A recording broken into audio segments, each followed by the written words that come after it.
This week's focus is on Washington Heights, where voters have expressed issues like housing affordability and public transportation and their fear of President Donald Trump's immigration crackdown as top concerns. Joining me now to talk about that and much more is Congressman Adriano Espaillat, whose district includes parts of the Bronx and Upper Manhattan, including Washington Heights. Welcome back to the show. Good to see you, Congressman. Thank you. And I should mention you are chairman of the Congressional Hispanic Caucus for the 119th Congress. I want to get into some national issues, but let me ask you about the neighborhood first. From your point of view, what does the next mayor most need to do for Washington Heights? Affordability continues to be a major issue, Earl. Rent is really at the core of it.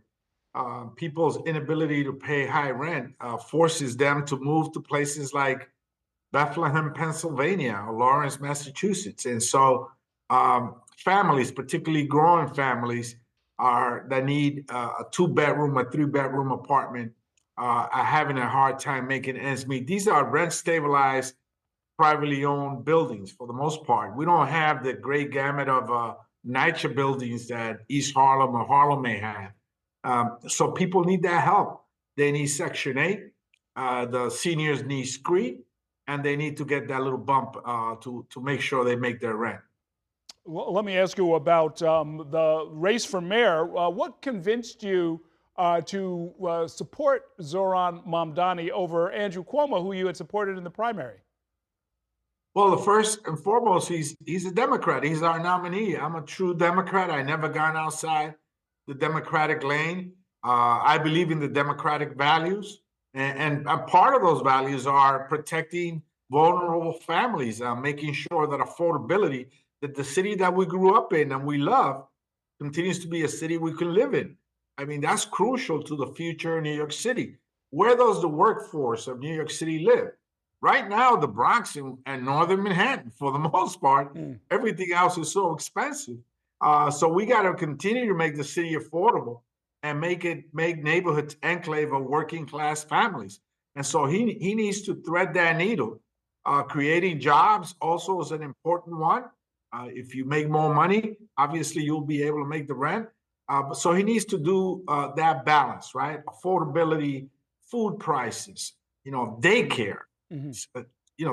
Moms and dads stay home rather than make a low salary, and having to pay daycare is just astronomical. So these affordability issues are ripping the city apart. And so when I heard that message from him, aside of the fact that he's a Democratic nominee, I said, we're going to give him a shot. Okay. Now, you worked your way up in public service. You were in the Assembly, you were in the state Senate. You spent many years there before running for Congress with only 2 terms under his belt. Do you think Mamdani has enough experience to run New York City as its mayor?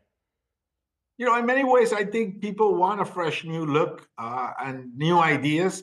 Someone that's not shackled by negativity or the bureaucracy. That's in many ways, the bureaucracies are designed to tell you no, to slam the door on your face. So we want a new voice, a new vision. And I think he provides that. I think he will surround himself with very capable people that will be able to run the city of New York. And I'm looking forward to working with him. Okay. Let me ask you about your role as chairman of the Congressional Hispanic Caucus. How are you and your colleagues dealing with the Trump administration and this mass deportation campaign? We're fighting back, Earl. We're fighting back in the courts. We recently launched a lawsuit to ensure that we're able to go to these detention centers unannounced. We need to go in there and see exactly what's going on. The notorious 10th floor at 26 Federal Plaza, we've been turned away from there. So we're fighting back to get a court order and be able to show up whenever we want. The Constitution, Section 527, provides us that ability and the jurisdiction to be able to go in there and have oversight. And so that's one way that we do it. We're fighting at the budget level and at the legislative level, at appropriations. We're presenting amendments to their budget cuts to expose them for who they are. And finally, we're on the street. We're trying to shape public sentiment. And as Abraham Lincoln once said, you cannot move the country unless you have public sentiment with you. Okay. So now much of that is necessary, I guess, as far as being on the defensive, going to court, pushing back against some of what's happening with the deportation campaign. But are you and your members, you and your fellow members, drafting legislation that would fundamentally change this whole equation if you should regain the majority as Democrats? Yes, there are several pieces of legislation, but one that I'm affiliated with is the Dignity Act. Once I've gotten here, I've seen that it must be a bipartisan effort to do some level of immigration reform. And so the Dignity Act has provisions in it to deal with dreamers who have been here for a long time and their kids that came at a very early age and are American, but for one thing, that green card, it expedites family reunification. There are moms and dads that are waiting 10 years, 15 years to reunite with their children. Some of them age out and cannot be reunited because they're over the 18 years old.